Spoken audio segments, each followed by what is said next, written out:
Actually before, sometimes during a break, because in my class, I have students from different countries. Sometimes let them share for their kind of more popular music from your country. Yeah, later during the break, if you like, if you could, yeah, share some popular music from your country. Yeah, share with us then. All right, so then the next issue, recruitment is also one of the important subjects that we will cover in this topic. Okay, like internally, yeah, you can, that indicates by what kind of channels, okay, then you can get all these candidates from, okay, internally, okay, knowledge of vacancies, for example, like inside your organization, actually it still has some, maybe there's some talents, they located in different departments, because sometimes when, like currently you work for some particular department, but then actually you are not that passionate in the job that you are doing right now. Well, and then when you see sometimes when you see some job posting information, and then you feel like, well, it's kind of interesting. So then, that's internally the sources you can also get. So internal knowledge of vacancies, knowledge of organization, sort of, okay.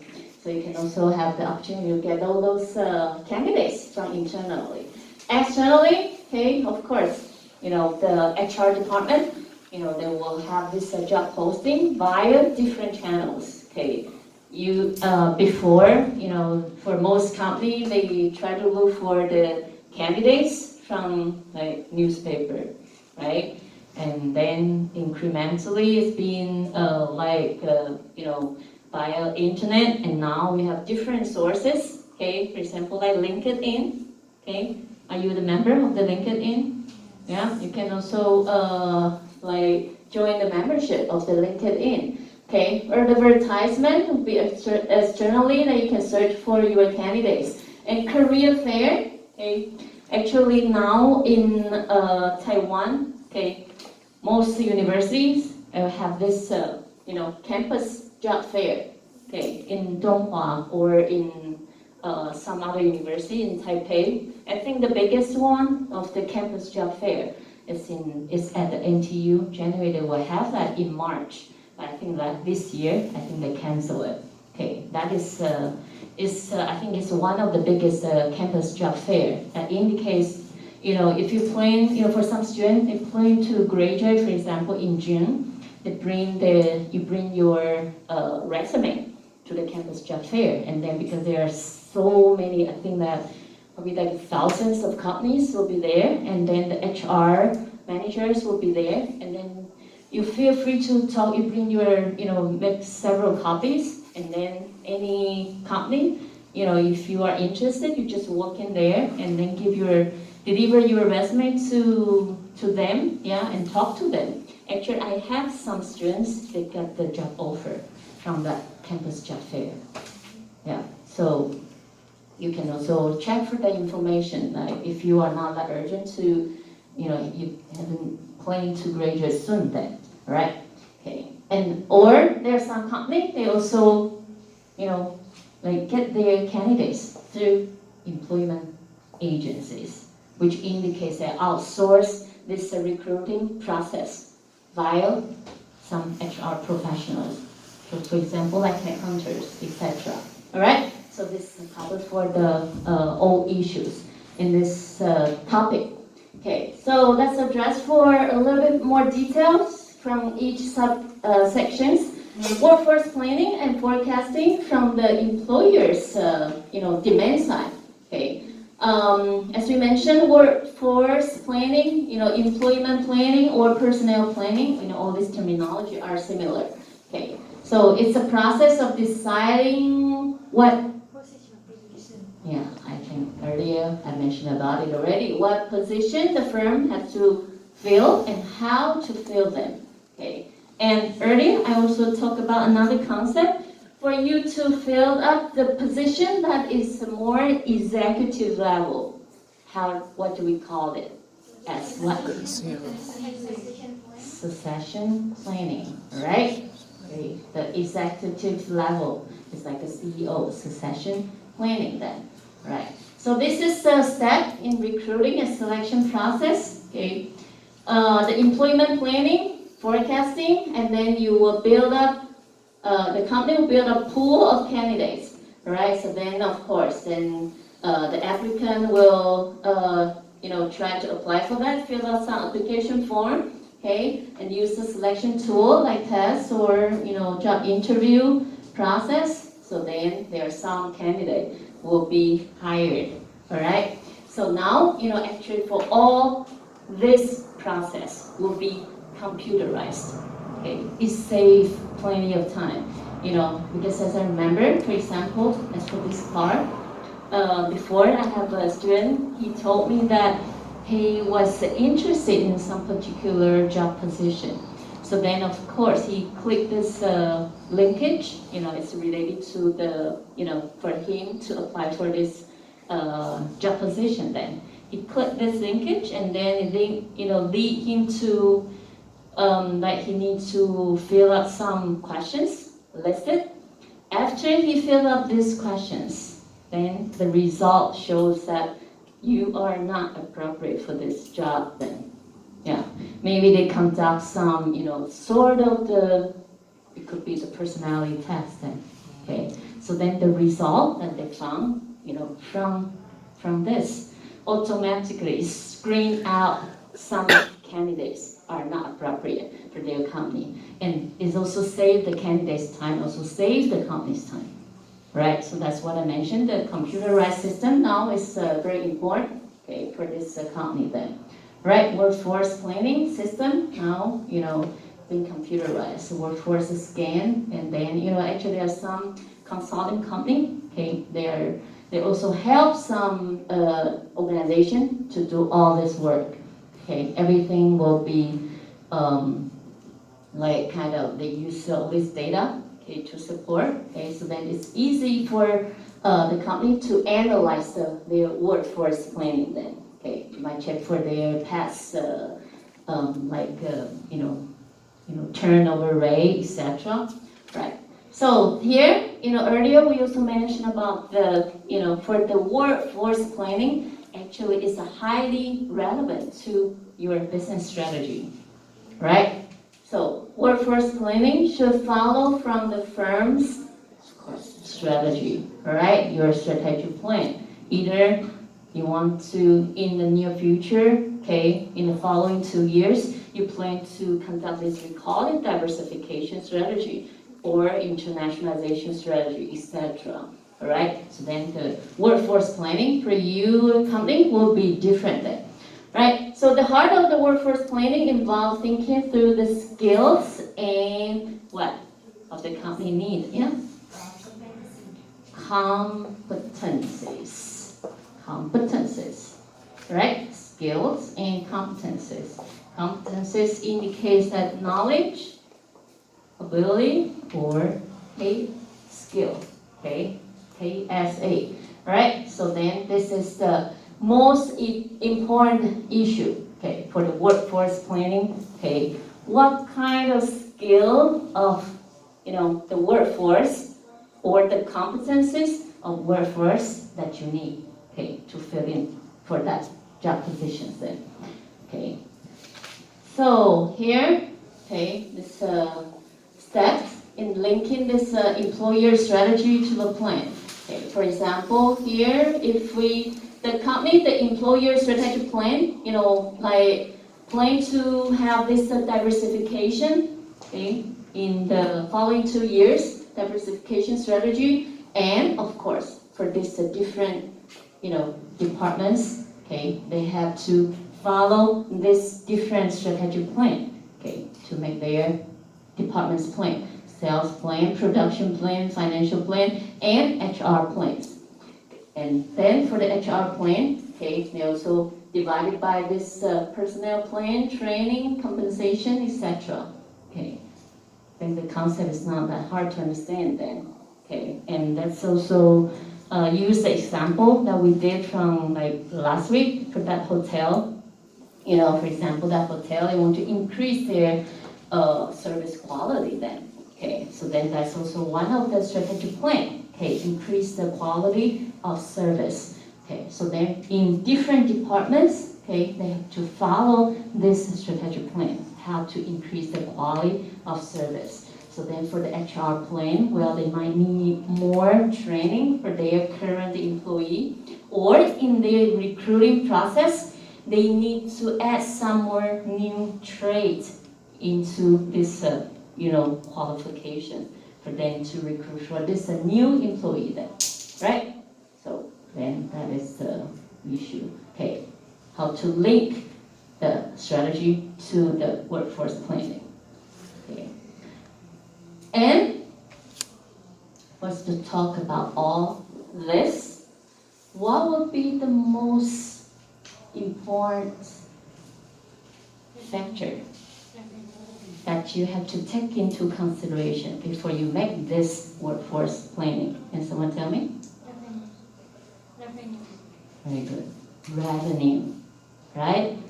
If your company is under the deficit, do you think you have the capacity or you have the capability to recruit for more employee? I don't think so. All right, revenue. So an important indicator. You need to forecast about your revenue, right? Okay. So yeah, and estimate the size of the staff required to meet with that, that quantity of your revenue. Right. So how do we? There are some different tools to forecast the workforce needs. And okay, the first one will be it's a kind of analysis. You check for your company's employment level over the past years. What do we call it? Trend analysis. Trend analysis. Huh?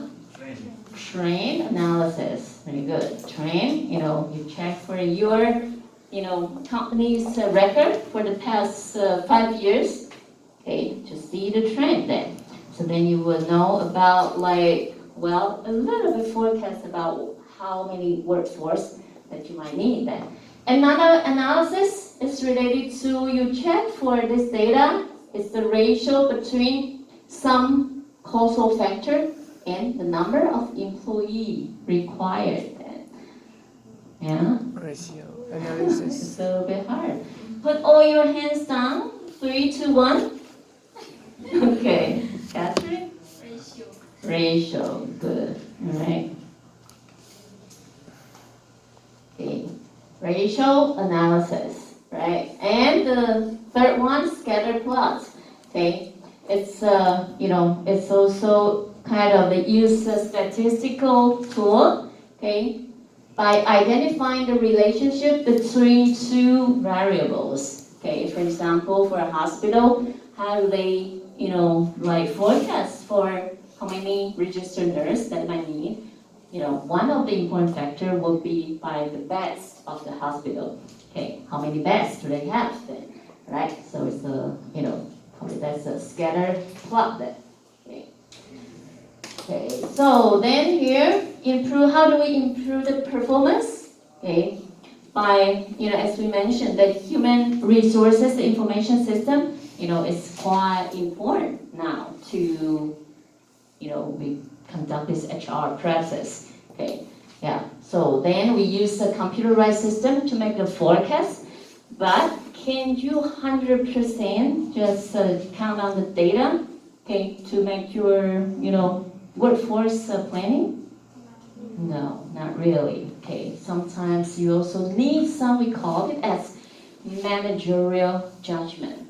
That is the reason why we need a manager, right? You need to have the wisdom, conceptual skill, okay, to make this managerial judgment. If you ask me what does it mean by managerial judgment, that indicates as a manager, You also need to check for some data that you have. For example, the turnover rate. Okay, sometimes you justify a little bit, for the data that it shows, well, by using these different tools, and it shows that, well, then you might need to recruit for, say, 20 employee, okay, for, like all these different departments then. Well, but then as a manager, okay, you need to make some justification. Turnover rate and quality and skill that might need it, okay, and of course, strategic decision to upgrade the quality of products or entering some new market, etc. Okay, of course, nowadays, for all this computer system, you can also put all these, we call it parameters into this computer system. But sometimes you also need to justify it by use your, we call it managerial judgment, okay, and your financial resources available or not, right? So this is some issue related to the managerial judgment. So then if you are more knowledgeable in the near future, I'm sure that for most of you here, okay, you will have the opportunity to be the manager. Okay, so then you need to be more knowledgeable about all this issue. Okay, the more experience, okay, that you have, of course, you also make better judgment. Right? So far so good? Good? Alright, so let's move on then. So then the next issue, will be related to the supply side. Okay, how do we forecast the supply of the candidates? Okay, where are the candidates that you can look for them, right? One important issue, you forecast by the supply of the outside candidates. Okay, some important factor you take into consideration, for example, the economic condition, right? Okay, local market condition, occupational market condition, okay, those are decisive.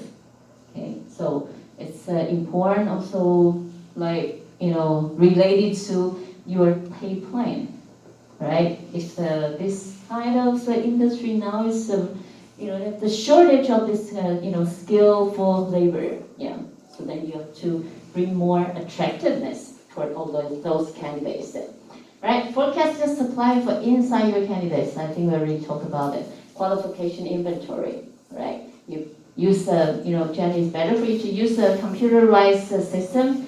And then in this system, it might list up all the employees' education, career development interests, language, special skill, etc. Right? So then, of course, for you to, if you want to look for some candidates, they have this, some particular qualification. It will be easier for you to, just access through this computerized system, right? Personnel replacement chart. Well, it's also a tool for you to find out the candidate, okay, in some managerial level. Okay, this is an example. Okay, for example, this division's vice president, well, maybe is gonna retire soon. So then he or she found out there are 3 candidates over here, right? Maybe have some potential. Okay, the first one is Jones. The second one is Abel. Third one is Smith. Okay, so then, well, they list up kind of some traits over here. Present performance and promotion potential.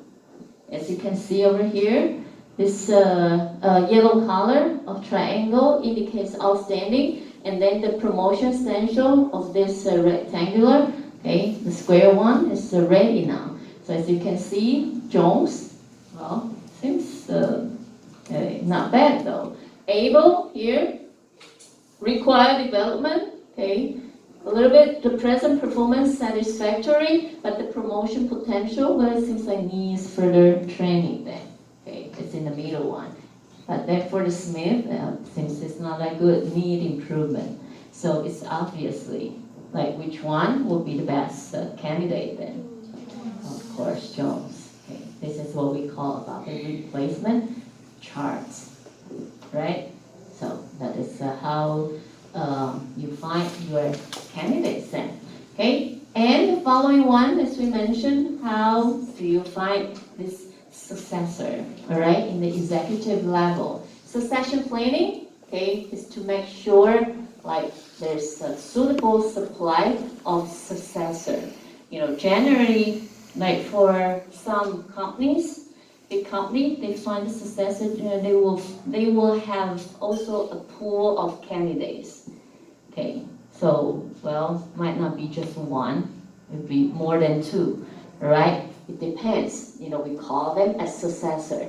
So then, well, it's a little bit kind of for the current CEO, they also observe for their performance, okay? They justify, which one will be the best candidates, best successor, right? So, well, yeah, this is the succession plan, okay? Analyze of demands for the manager and audit for existing executive, planning of individual career path, okay, and accelerated promotion. Yeah, this is sort of the more performance-oriented, promotion process. And then this succession planning is very important because there are some potential successors, potential manager. If you do not promote them, okay, to be as the top level, and then they are senior, they are competent, but then they are not promoted, then what will happen? Yeah, they will quit the job, they will go for other company. Then that will be your company's big loss. And especially if this person, they have some kind of core skill that you need for your company. And then if they go for your competitor's company, actually it's because, after you are quite experienced in some particular industry, actually your competitor's company, they really welcome you to go to work for them. So then you bring all this core skill from your company to your competitor's company. That would be a really big loss. Okay, so that part is important. So here I would also like to show you this short video to tell you why the succession planning is so important. Yeah, hopefully it can successfully lead to the, yeah. Yeah, since cannot work. Okay.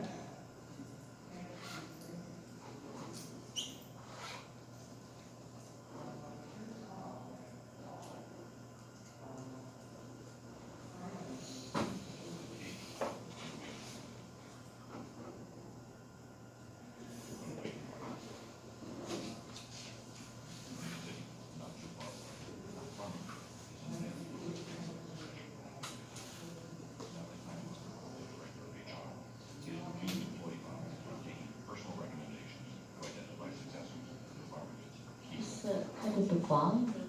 Low.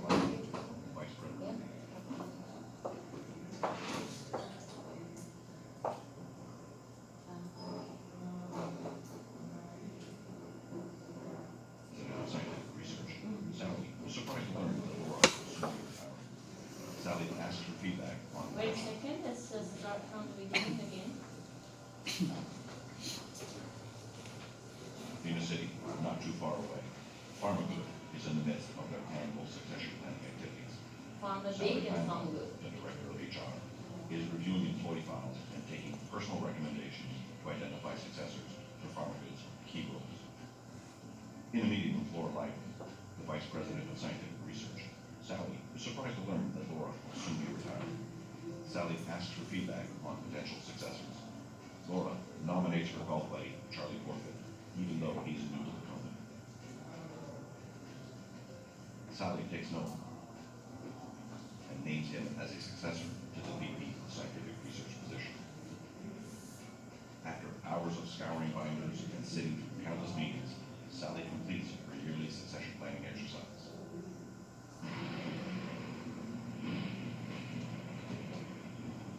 Meanwhile, down in the lab, Jeff Hyde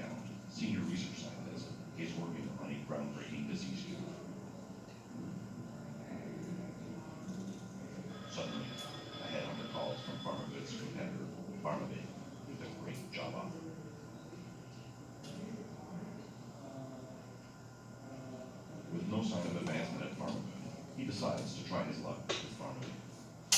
Jeff's knowledge, skills, ideas, and passion will not be easily replaced. A few months later, after Jeff's departure, the disease cure stalls. Also, Charlie is overwhelmed in his new role and has made many promises that he can't fulfill.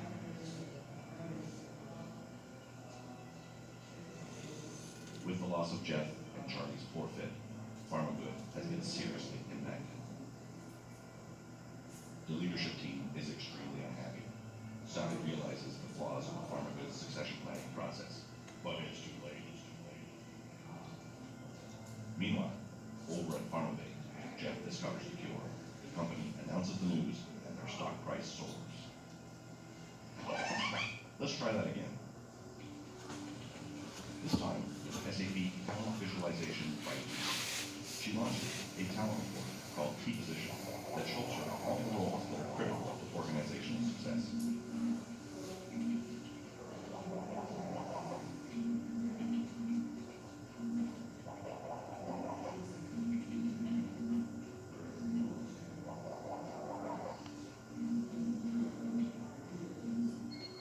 She identifies an upcoming vacancy for the VP of Scientific Research position. Sally runs a profile match and identifies several well-qualified candidates for this role.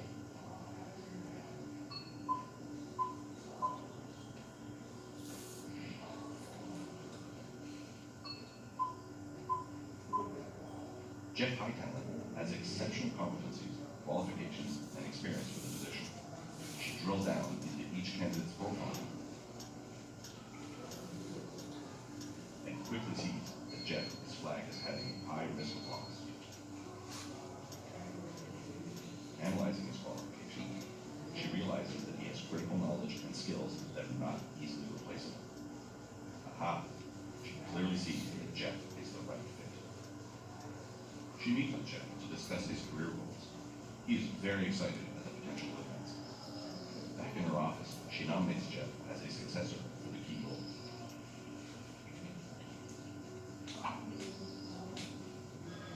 Later, Jeff gets a call from PharmaBay's headhunter, but he is not interested in the offer because of his promising career at PharmaBay. A few months later, when Laura retires, Jeff advances to VP of Scientific Research. Shortly thereafter, Jeff successfully destroys the virus and receives accolades on a job well done. The announcement of Jeff's breakthrough has made the leadership team very happy. Jeff was the right fit for the VP of Scientific Research position. His success is PharmaGood's success. SAP TBN, Sally was able to visualize what matters most and place the right person in the right role at the right time.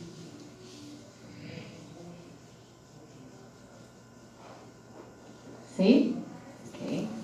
It's a good example, right? Yeah. So it tells you how important it is for good succession planning then.